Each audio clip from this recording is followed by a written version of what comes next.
Today we're going to cover another trade from 2014, and it's another three-teamer. And two of the teams still have pieces they got from this trade tree in their organization over 9 years later. This is the David Price trade tree. David Price with the Rays was one of the best starters in baseball. The former first overall pick had made 4 All-Star games and won the 2012 AL Cy Young Award. But the Rays, a team that had been successful for Price's whole career, were struggling in 2014. A slow start and some injuries to important players like Matt Moore and Will Myers left the Rays at the bottom of the AL East. They went on a bit of a run after the All-Star break, but were still below 500 and in fourth in the division, so they chose to trade Price, who had a year and a half left before free agency and would likely demand a larger contract than Tampa Bay could afford. The Tigers were on their way to a fourth straight AL Central win, and they wanted rotation reinforcement with Max Scherzer nearing free agency, so getting Price for the rest of 2014 and all of 2015 was very appealing to them. So here's the trade. The trade was Detroit receives David Price, Tampa Bay receives shortstop prospect Willy Adames and starting pitcher Drew Smyly from Detroit and second baseman Nick Franklin from Seattle. And the Seattle Mariners receive center fielder Austin Jackson from Detroit. So, how did the Tigers do? How did Price do for them? Well, down the stretch in 2014, he was good. In 11 starts, he went 4-4 with a 1.08 ERA+, as the team held off the Royals and won another AL Central title. And he again received Cy Young votes, finishing 6th. In the ALDS versus Baltimore, Price started Game 3, and he was very good. He gave up just 5 hits and 2 runs in 8 innings. But the Tigers' bats went quiet, and they lost 2-1, which ended the sweep and ended their season. With Max Scherzer leaving in free agency and Justin Verlander injured, Price was named the opening day starter for Detroit in 2015. And he was very good again. Through 21 starts, he had a 9-4 record and 1.58 ERA+. But the rest of the team didn't perform nearly as well as Price, and nearing the deadline, they were under 500 and 11.5 games out of first in the Central. So they traded Price. As a Tiger, Price put up 5.4 WAR. Price was traded to the Toronto Blue Jays for 3 young pitchers, Matt Boyd, Jairo Laborte, and Daniel Norris. Boyd slotted into the Tigers' rotation and remained there for several years. He struggled at first, but he had a few very solid seasons as the Tigers went through a rebuild. He was the team's opening day starter in 2021. Across 143 starts, Boyd pitched to a 37-60 record in 777 2/3 innings. He then left as a free agent after the 2021 season. As a Tiger, Boyd put up 9.2 WAR. Laborte was called up to the Tigers when rosters expanded in September 2017. He appeared in 6 games as a reliever, and in that limited time he was fine, 1.05 ERA+, and .1 WAR. He was then claimed off waivers at the end of the season. Norris, like Boyd, had spent time in the majors for Toronto before the trade, and he joined the Tigers' rotation. In 8 starts, he was solid with a 2-1 record and a 1.09 ERA+. And over the next few years, Norris was a league average arm. He spent time as a starter and as a reliever. In 2021, as he approached free agency, Detroit traded him. In his time as a Tiger, Norris put up 6.1 WAR. Norris was traded to the Brewers for pitching prospect Reese Olson. Olson reached the majors with the Tigers in June of 2023, and he was a decent piece in their young rotation. Across 103 2/3 innings, Olson put up a 111 ERA+, and 1.5 WAR. He's projected to be a back of the rotation arm for Detroit in 2024. Altogether, while Detroit didn't get the World Series they wanted in 2014, and they actually haven't made the playoffs since, they did get quite a bit of value out of Price, both as a player and by trading him for some valuable pieces. In the 9+ years since the trade, the Tigers got 22.3 WAR, which is pretty impressive given that they really only intended to have Price for 2 playoff runs. Now let's look at the Rays. Did they get enough value for their ace? Well, Adames reached the majors in 2018 with the Rays, and he quickly became their starter at shortstop. In parts of 4 seasons, he was decent at the plate, slashing .254, .320, .420 for a 102 OPS+, and solid defensively. In early 2021, Adames wasn't performing all that well, and with top prospect Wander Franco ready to be called up, the Rays traded Adames. As a Ray, Adames put up 7.6 WAR. The Rays traded Adames with pitcher Trevor Richards to the Milwaukee Brewers, and they got back 2 relief pitchers, Drew Rasmussen and J.P. Feyereisen. Rasmussen eventually moved to the rotation, and he was very good. He was even the AL Pitcher of the Month in August of 2022. He was elite to start 2023 with a 1.60 ERA+ in 8 starts, before he went down with an elbow injury in May. But the Rays hope he will return around the middle of the 2024 season. In 249 2/3 innings with Tampa Bay, Rasmussen has put up 6 WAR. Feyereisen pitched very well out of the Rays bullpen in 2021. He pitched to a 1.66 ERA+, and in 2022 he didn't give up a single run in 24 1/3 innings.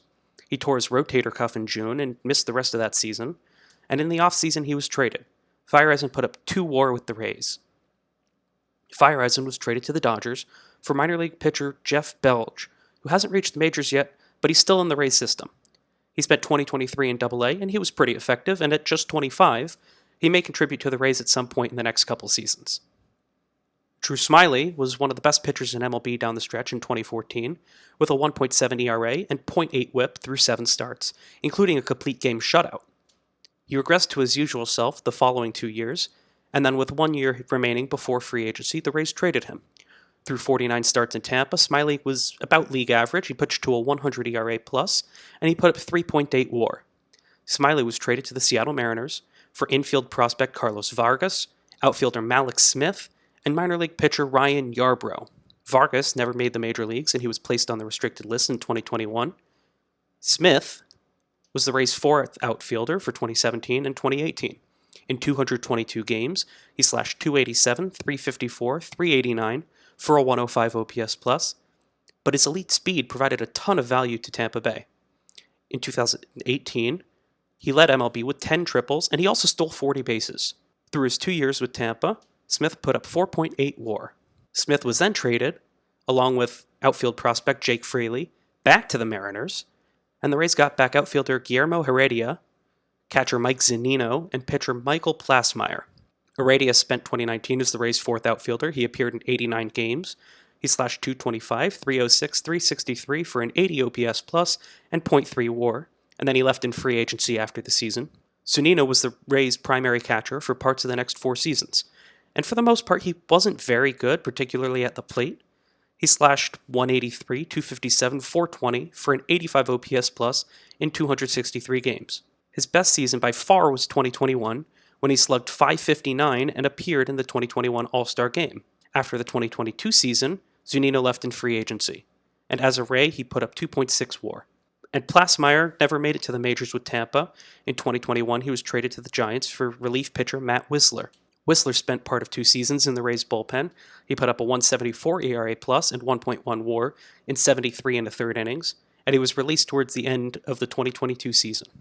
Yarbrough debuted with the Rays in 2018 as a starter/long reliever, and he bounced between the rotation and bullpen throughout his 5 years in Tampa. Across 127 appearances, 59 of which were starts, Yarbrough pitched to a 95 ERA+ and 2.7 WAR in 579 2/3 innings.